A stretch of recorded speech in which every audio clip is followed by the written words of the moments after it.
देखिए, एक बहुत बड़ी घटना आज घटी है, दर्दनाक घटना घटी है। आपको अगर बता दें कि आज सुबह सुबह रामगढ़ जिले के सीसीएल यानी सेंट्रल कोल फील्ड्स लिमिटेड की बंद पड़ी सुगिया खदान में अवैध खनन के दौरान 8 मजदूर की दबने की सूचना मिल रही है। आपको बता दें कि जिसमें से 3 मजदूरों की पुष्टि हो चुकी है, मिल गई। 3 मजदूरों की शव बरामद हो चुकी है, बल्कि 5 मजदूरों का रेस्क्यू अभी जारी है। आपको बता दें कि आज सुबह सुबह जब मजदूर वहां अवैध खनन करने के लिए गए थे तो चाल वहां पे धंस गई थी। जिस चाल धंसने से उस मलबे में 8 मजदूरों की दबने की सूचना प्राप्त हुई, जिसमें से 3 मजदूरों का शव बरामद कर लिया गया, बल्कि 5 मजदूरों का शव अभी तक बरामद नहीं किया गया। रेस्क्यू जारी है। वही अगर बात की जाए एनडीआरएफ की, तो एनडीआरएफ की भी टीम को रेस्क्यू के लिए अलर्ट कर दिया गया है।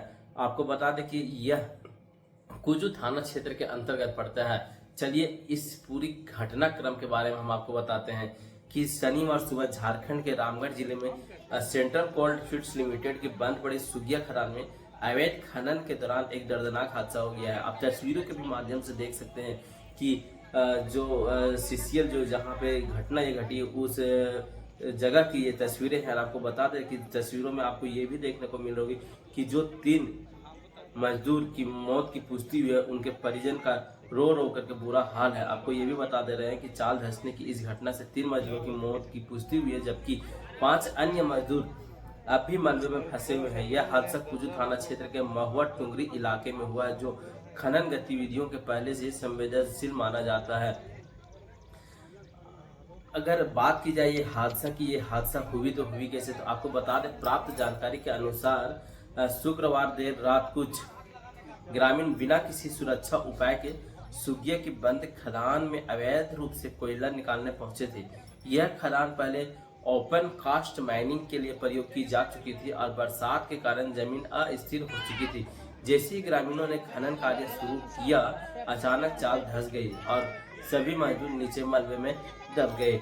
वहीं अगर बात की जाए हादसे की सूचना मिलते ही कुजू थाना पुलिस व स्थानीय प्रशासन और सीसीएल प्रबंधन की टीम मौके पर पहुंची है और राहत एवं बचाव कार्य शुरू कर दिया गया है। वहीं अब तक 3 शवों को बाहर निकाल लिया गया है, जबकि बाकी 5 मजदूरों की तलाश जारी है। एनडीआरएफ की टीम को भी अलर्ट जारी कर दिया गया है। इस हादसे से न केवल अवैध खनन पर सवाल खड़े हो रहे हैं, बल्कि सीसीएल और जिला प्रशासन पर भी सवाल खड़ा हो रहा है कि आखिर सीसीएल और जिला प्रशासन की निगरानी पर भी गंभीर प्रश्न चिन्ह खड़े हो रहे हैं, क्योंकि स्थानीय लोगों का कहना है कि बंद पड़े खदानों में अक्सर ग्रामीणों द्वारा अवैध खनन किया जाता है, लेकिन प्रशासन की ओर से कोई रोकथाम या कोई ठोस कार्रवाई नहीं की जाती है।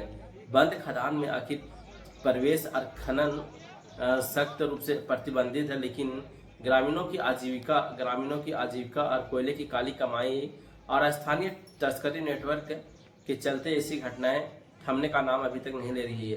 बंद और असुरक्षित खदानों में अवैध प्रवेश न सिर्फ कानून का उल्लंघन है, बल्कि जानलेवा का भी खतरा माना जा सकता है। ऐसे मामलों में प्रशासन को सतर्कता बढ़ाने और स्थानीय लोगों को वैकल्पिक रोजगार देने की सख्त जरूरत है। अगर आपको इससे पहले भी एक बात की जाए तो इससे पहले भी बड़का गांव क्षेत्र में एक जगह था जहां पे अवैध खनन में कई मजदूर दब गए थे। आपको बता दें कि वहां के मजदूर अवैध खनन कर रहे थे और उसी दौरान बाढ़ आती नदी में, और उस नदी का पानी बाढ़ उस अवैध खनन जहां अवैध खनन मजदूर कर रहे थे उस अवैध खनन में पानी अंदर घुस जाती है और लोग वहीं पे दब जाते हैं। वहां भी कहीं ना कहीं एक तरह से सवाल खड़ा हो रहे थे कि आखिर अवैध खनन लोग कैसे कर रहे थे। तो ये एक तरह से जिला प्रशासन पर भी बहुत बड़ी सवाल उठ रही है कि इससे पहले भी कई मामले देखने को मिली थी इस तरह की, क्योंकि इससे पहले कुछ दिन पहले बड़का गांव में भी देखने को मिला था कि अवैध खनन करते हुए मजदूर लोग वहां बाढ़ में दब गए थे, तो वहां भी मृत्यु उन लोगों की हुई थी। जबकि लगभग 1 सप्ताह का रेस्क्यू करने के बाद भी एनडीआरएफ की भी टीम रेस्क्यू की, लेकिन एनडीआरएफ की टीम भी वहां शव निकालने से असफल हुई। लेकिन फिर ग्रामीणों ने लगातार खोजबीन किया, लगातार रेस्क्यू किया और लगातार मजदूरों के शव को निकाला गया था। और वही आज ये दूसरी बड़ी घटना रामगढ़ जिला की कुजू थाना क्षेत्र के अंतर्गत ये है कि यहाँ भी सीसीएल का अधिग्रहित जमीन में अवैध कोयला खनन किया जा रहा था, जहां चाल धंसने से 8 मजदूर उस मलबे में दब गए थे। दबने की सूचना है। आपको ये भी बता देना चाह रहे हैं कि जिसमें से 3 मजदूरों की शव बरामद कर ली गई, बाकी 5 मजदूरों का शव अभी तक पता नहीं चला है, जिसका रेस्क्यू अभी जारी है। जिला प्रशासन एनडीआरएफ की टीम को भी अलर्ट कर दिया गया और जिला प्रशासन व स्थानीय लोग काफी खोजबीन कर रहे हैं उस मलबे में, जिस मलबे में 5 लोग को दबने की सूचना है। अब ये बहुत बड़ा सवाल जिला प्रशासन पर भी है कि आखिर इस अवैध खनन में रोकथाम क्यों नहीं करती है। और जहां तक इस सरकार की बात की जाए तो सरकार पे भी ये एक सवाल उठती है कि अगर इन बेरोजगार युवाओं, इन बेरोजगार मजदूरों को अगर रोजगार सरकार देती तो आज शायद इस अवैध खनन का प्रयोग या अवैध खनन करने ये मजदूर नहीं जाते, और शायद अवैध खनन करने नहीं जाते तो शायद इन 8 मजदूरों की मौत नहीं होती।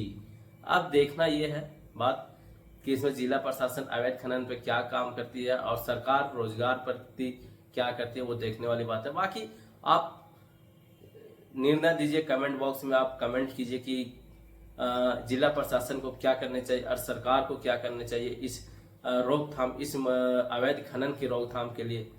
ताकि और फिलहाल बने रहिए और भी खबरों के लिए राष्ट्रीय समय।